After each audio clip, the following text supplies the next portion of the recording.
नमस्कार, अनादि टीवी देख रहे हैं आप और मैं हूं आपके साथ जया शर्मा। बुलेटिन की शुरुआत बड़ी खबर से करेंगे तो इस वक्त की जो बड़ी खबर हमें मिल रही है,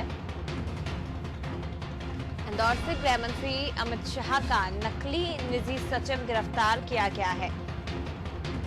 नकली निजी सचिव अभिषेक द्विवेदी, जिसे इंदौर से गिरफ्तार किया गया है।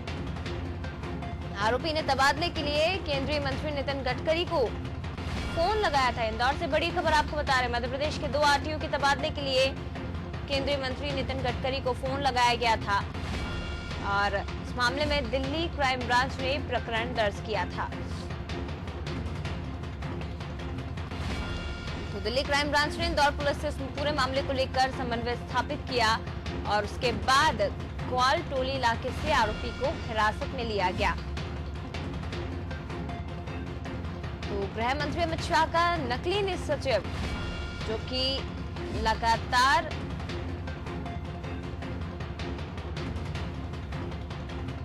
से गिरफ्तार किया गया है दिल्ली क्राइम ब्रांच और इंदौर पुलिस ने मिलकर ये कार्रवाई की। नकली निजी सचिव अभिषेक द्विवेदी इंदौर से, जिसे गिरफ्तार किया गया है।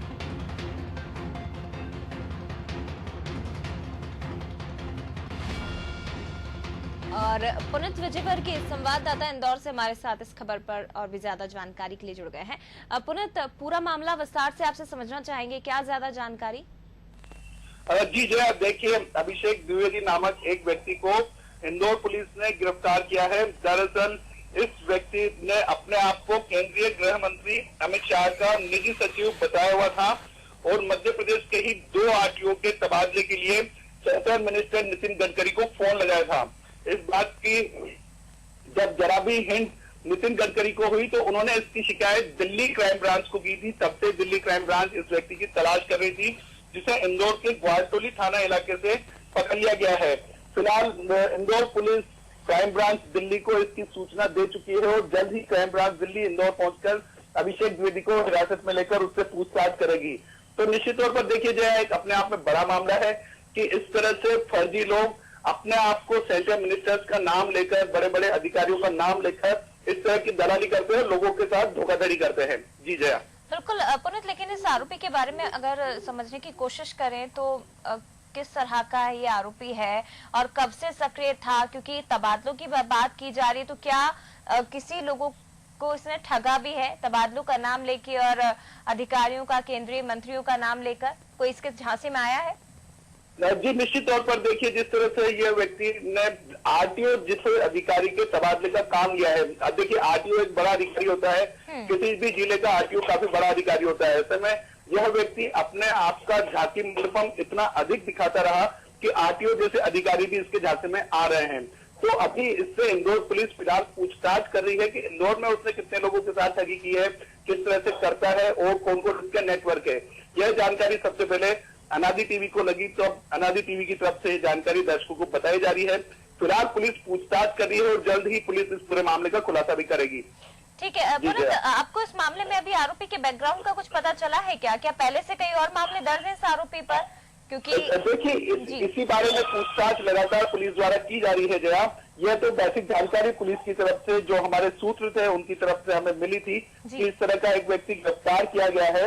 अब उसके क्या क्या उसके पुराने रिकॉर्ड है, उसने किस किस को ठगा है, ये पुलिस की पूछताछ में जल्द ही खुलासा होगा। जी जय। चलिए, शुक्रिया आपका पुनीत जानकारी साझा करने के लिए। लेकिन जो खुलासा होगा उस पर भी जानकारी आपसे लेंगे। लेकिन नकली निजी सचिव अभिषेक द्विवेदी इंदौर से गिरफ्तार किया गया है।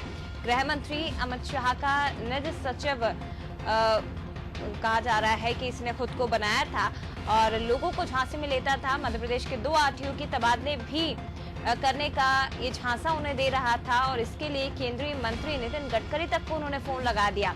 इस मामले में खुद नितिन गडकरी ने ही संज्ञान लिया, उन्हें मामला थोड़ा गड़बड़ लगा, जिसके बाद दिल्ली क्राइम ब्रांच को सूचना दी गई। दिल्ली क्राइम ब्रांच ने इंदौर पुलिस से समन्वय स्थापित किया और उसके बाद ग्वाल टोली इलाके से आरोपी को हिरासत में लिया गया है। अब इंदौर पुलिस आरोपी को दिल्ली क्राइम ब्रांच को सौंपेगी और उसके बाद इस पूरे मामले का खुलासा होगा कि आखिर आरोपी का क्या कोई पहले से इस तरह का बैकग्राउंड रहा है या कोई गिरोह सक्रिय है। इस मामले में पूरी जानकारी जब पुलिस को लगेगी उसके बाद ही तमाम जानकारी हम आप तक पहुंचाएंगे।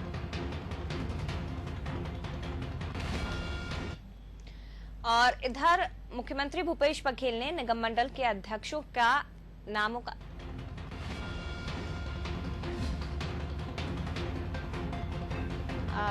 भोपाल से बड़ी खबर आपको बता रहे हैं, जहां पीसी शर्मा ने तंज कसा है। प्रदेश की कानून व्यवस्था पर पीसी शर्मा ने तंज कसा और प्रदेश में कानून व्यवस्था पूरी तरह से चरमराई हुई है। गुना मंडला और भोपाल की घटना बताती है कि कानून व्यवस्था शिवराज के राज में खराब है।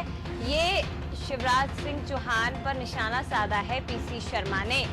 पूर्व मंत्री पीसी शर्मा वर्तमान में कानून व्यवस्था पूरी तरह से ध्वस्त, ये निशाना साधा गया। मंडला की घटना को लेकर, गुना की घटना को लेकर शिवराज सरकार को कटघरे में खड़ा किया है पीसी शर्मा ने।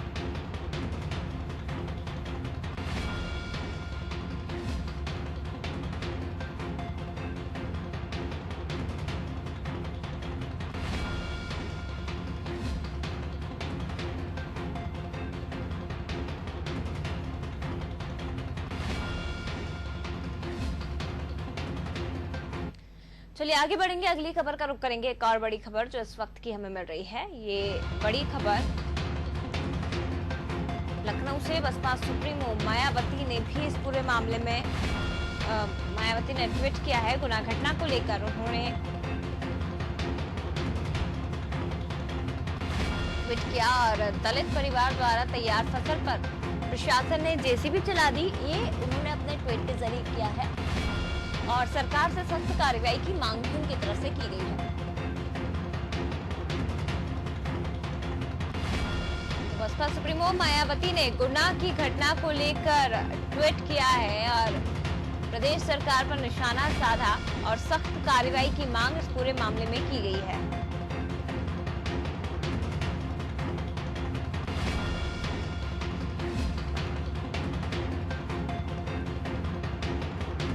दलित परिवार द्वारा तैयार फसल पर प्रशासन ने जेसीबी चला दी, ये कहा है मायावती ने ट्वीट किया और उसके जरिए सरकार पर निशाना साधा।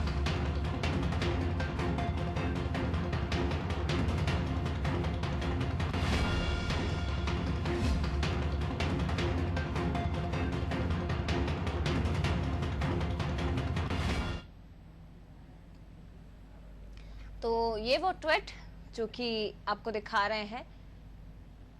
तो गुना की पूरी घटना पर कमलनाथ के साथ साथ मायावती ने भी ट्वीट किया है। गुना की घटना को लेकर मायावती ने पुलिस प्रशासन को कटघरे में खड़ा किया। तो गुना में जो पूरी घटना हुई है उसके बाद शिवराज सरकार ने एक्शन तो लिया है, लेकिन उसके बाद अब विपक्ष लगातार सरकार पर निशाना साध रहा है। प्रदेश अध्यक्ष कमलनाथ ने भी इस मामले में ट्वीट के जरिए सरकार पर निशाना साधा। वहीं मायावती ने इस पूरे मसले को लेकर सरकार से सख्त कार्रवाई करने की मांग की है। आगे बढ़ेंगे, अगली खबर का रुख करेंगे। एक और खबर जो इस वक्त की आ रही है, रायपुर से कामधेनु विश्वविद्यालय का नाम बदला गया है। दाऊ श्री वासुदेव चंद्राकर कामधेनु विश्वविद्यालय का नया नाम अब से होगा। राज्यपाल अनुसुईया उइके जिन्होंने नाम बदलने के प्रस्ताव को मंजूरी दे दी है। तो कामधेनु विश्वविद्यालय का नाम अब बदला गया है और उसके स्थान पर विश्वविद्यालय का नाम दाऊ श्री वासुदेव चंद्राकर कामधेनु विश्वविद्यालय होगा और इस प्रस्ताव को राज्यपाल अनुसुईया उइके की तरफ से भी मंजूरी दे दी गई है। इसके बाद अब विश्वविद्यालय का नाम परिवर्तित हो गया है।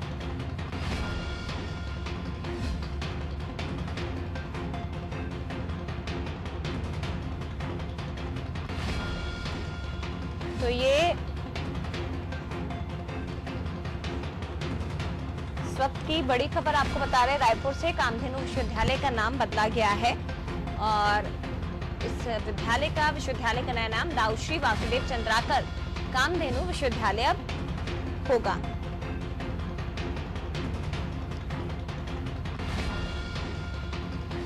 अगली खबर का रुख करेंगे। एक और बड़ी खबर जांजगीर से हमें मिल रही है। जांजगीर चांपा जहां निगम मंडलों की सूची जारी कर दी गई है। निगम मंडलों का ऐलान कर दिया गया। सूची जारी, महंत राम सुंदर दास गौ सेवा आयोग के अध्यक्ष बनाए गए हैं।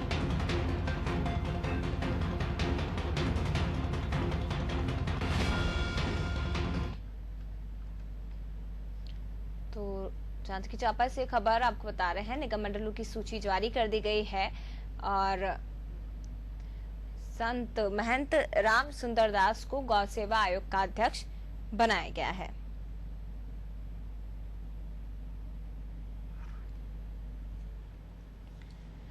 आगे बढ़ेंगे, एक और खबर का रुख करेंगे। अगली बड़ी खबर जो आ रही है, रायपुर से कांग्रेस प्रदेश कार्यकारिणी और जिला अध्यक्षों की आज बैठक होने जा रही है। 12 बजे ये बैठक होगी कांग्रेस कार्यालय में। सीएम भूपेश बघेल और प्रदेश अध्यक्ष मोहन मरकाम इस दौरान इस बैठक में मौजूद रहेंगे। तो कांग्रेस प्रदेश कार्यकारिणी और जिला अध्यक्षों की आज बैठक होने जा रही है। 12 बजे से प्रदेश कांग्रेस कार्यालय राजीव भवन में ये बैठक होगी, जिसमें सीएम भूपेश बघेल और प्रदेश अध्यक्ष मोहन मरकाम मौजूद रहेंगे।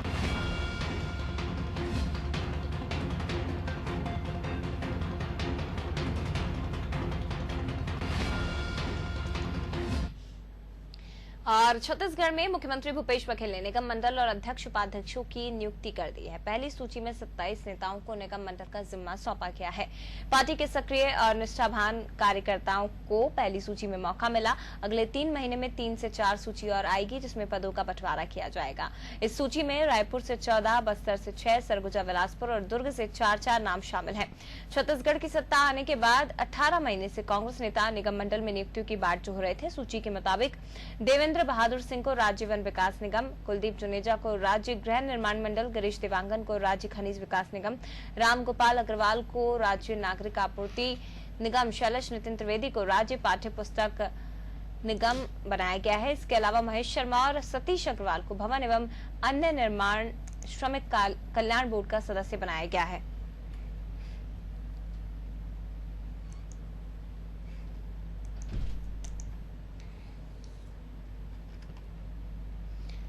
इधर गुना जिले में हुई दलित किसान की पिटाई का मामला अब राजनीतिक रंग लेता दिखाई दे रहा है। एक तरफ कांग्रेस इस घटना को लेकर शिवराज सरकार पर निशाना साध रही है, वहीं दूसरी तरफ मुख्यमंत्री शिवराज सिंह चौहान ने घटना की उच्च स्तरीय जांच के आदेश दिए।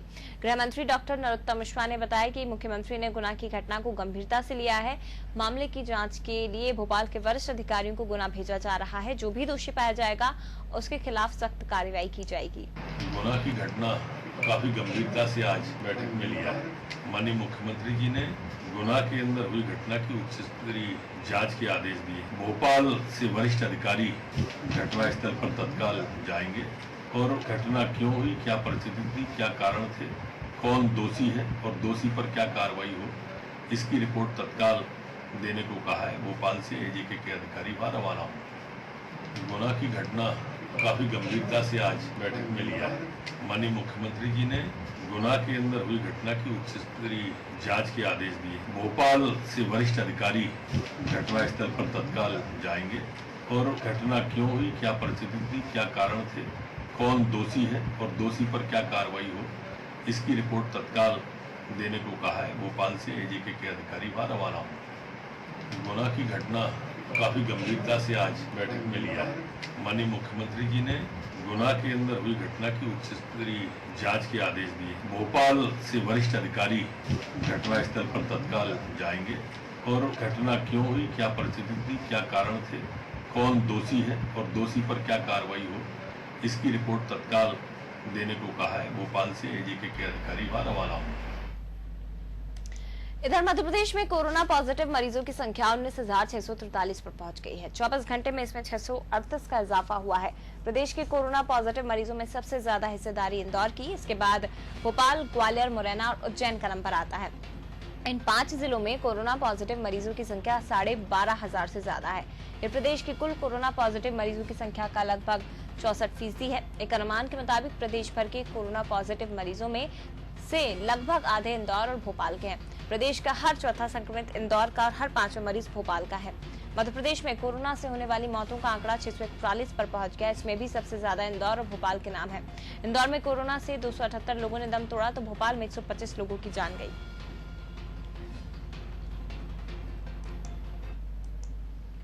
और अब पुलिस किसी भी प्रकरण की न्यायालय में पेश की जाने वाली चालान की कॉपी पीड़ित को मुफ्त में देगी। एडीजी अन्वेष मंगलम ने जानकारी देते हुए बताया कि थाना प्रभारी चालान की कॉपी फरियादी को व्हाट्सएप कर सकेंगे और ये व्यवस्था तत्काल प्रभाव से लागू कर दी गई है। आपको बता दें कि पहले सिर्फ पॉक्सो एक्ट और SC/ST एक्ट के मामलों में ही चालान की कॉपी मिलती थी।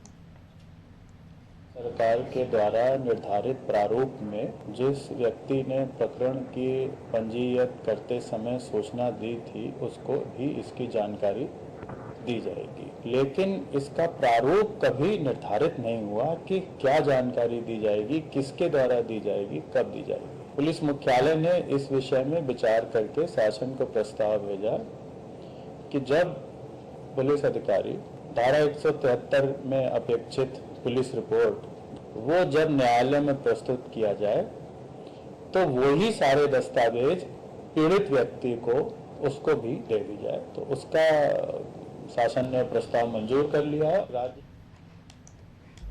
देवास के खातेगांव तहसील के सोमगांव में एक किसान धोखाधड़ी का शिकार हो गया। दरअसल बैंक से 2 लाख रुपए निकालने के बाद किसान किराना गुराडा वाले की दुकान के सामने अपनी मोटरसाइकिल के पास खड़ा था। तभी टोपी पहना एक व्यक्ति आया और अपने आप को CID का अधिकारी बताकर किसान का रुपयों से भरा झोला चेक करने की बात कहने लगा। इस दौरान किसान ने सहजता से उसे अपना झोला चेक करने को दिया। तभी मौका पाकर उस अज्ञात व्यक्ति ने 50,000 रुपए की नोटों की गड्डी झोले से गायब कर दी। किसान ने बताया कि रास्ते में जाते समय जब उसे शंका हुई तो झोला चेक करने पर उसे सारा माजरा समझ में आ गया। इसके बाद पीड़ित किसान ने थाने में अज्ञात व्यक्ति के खिलाफ रिपोर्ट दर्ज कराई।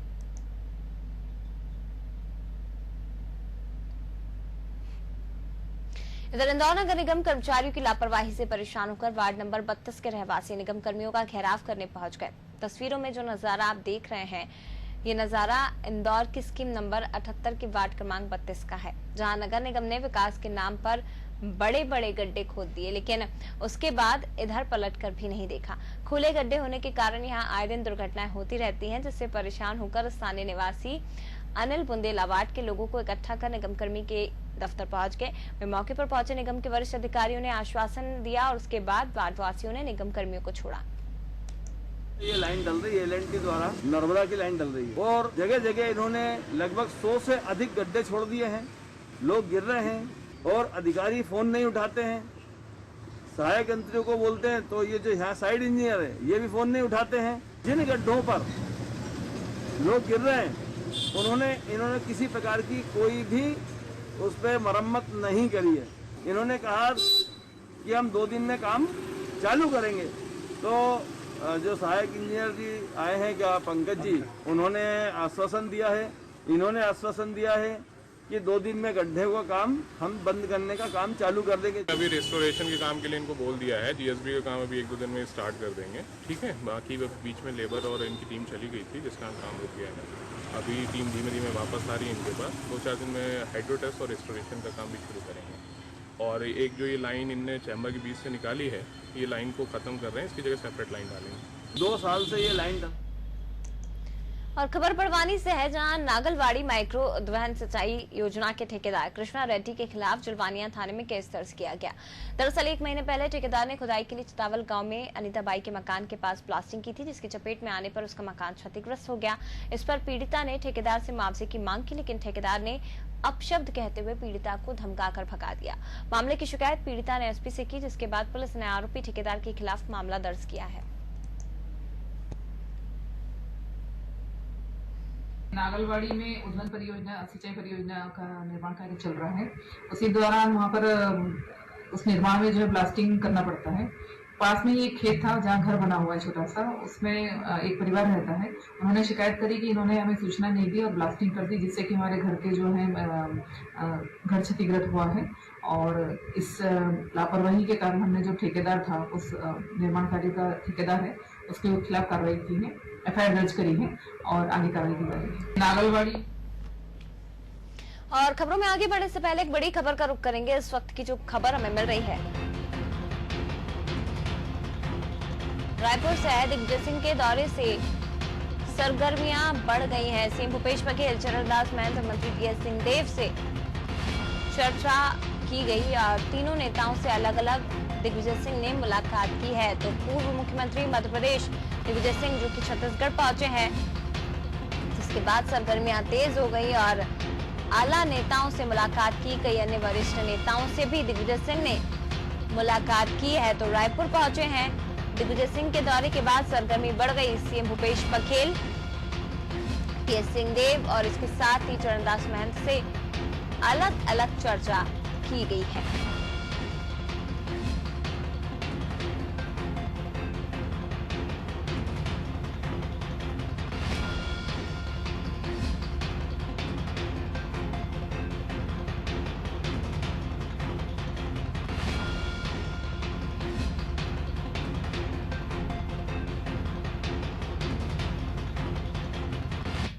और इसी के साथ इस बुलेटिन में फिलहाल इतना ही, लेकिन बाकी तमाम खबरों के लिए आप देखते रहिए अनादि टीवी। नमस्कार।